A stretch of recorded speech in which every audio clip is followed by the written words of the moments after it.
Le chômage chronique massif que connaît le Sénégal depuis quelques décennies montre, s'il en était encore besoin, la place essentielle du travail dans la vie des individus. Le chômage, qui est un construit social et fait pathologique, est devenu au fil des ans un fait social normal, silencieux, qui tue à petit feu. Un véritable cancer social, il a détruit des vies. C'est ce trop-plein qu'exprimait la courageuse diplômée Ngoné Mbaye à chaudes larmes devant caméras et micros la semaine dernière. C'est ce trop-plein que vivent silencieusement des hommes et des femmes chaque jour, loin des médias, obligés de se terrer et contraints d'exercer de petits boulots alimentaires. Le travail est caractérisé par son utilité, selon le philosophe Bergson, à travers la création de valeur, de biens, de produits, de services et surtout de transformation de la nature.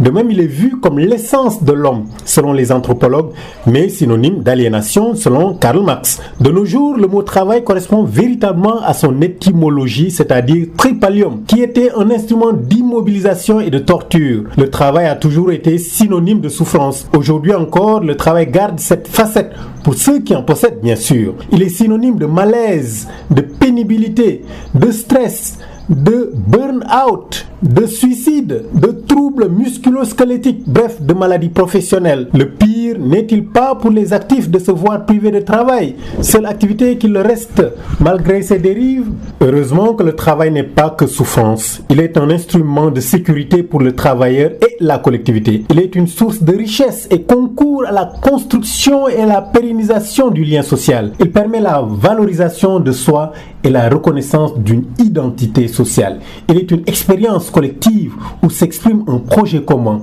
et le don aux autres, la transmission, le partage dans une dimension altruiste. Le travail ainsi joue un rôle d'intégrateur social et d'épanouissement personnel. C'est tout cela que perd le chômeur. Le travail est devenu un luxe. Beaucoup d'associations et de diplômés se sont constitués pour réclamer haut et fort ce qui ne semble plus être un droit humain. Certains se sont immolés, d'autres ont bravé le désert et la mer pour l'acquérir. D'autres encore multiplient les stages, les emplois précaires, les petits boulots dans une quête perpétuelle de travail.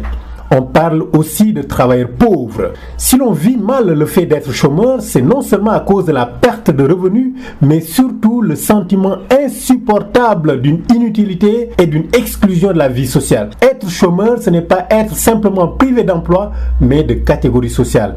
C'est être privé de repères. On est nulle part. On est transparent. On est invisible. On ne compte pas. On n'existe pas. On est humilié parfois par sa propre famille.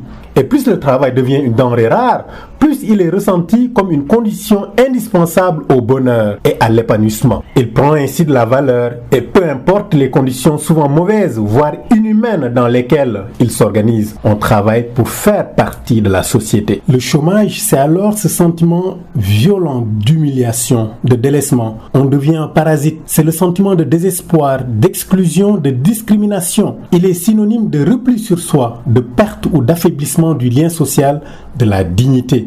Il renvoie à l'isolement et à la révolte. On perd ses repères. On a l'impression d'être inférieur.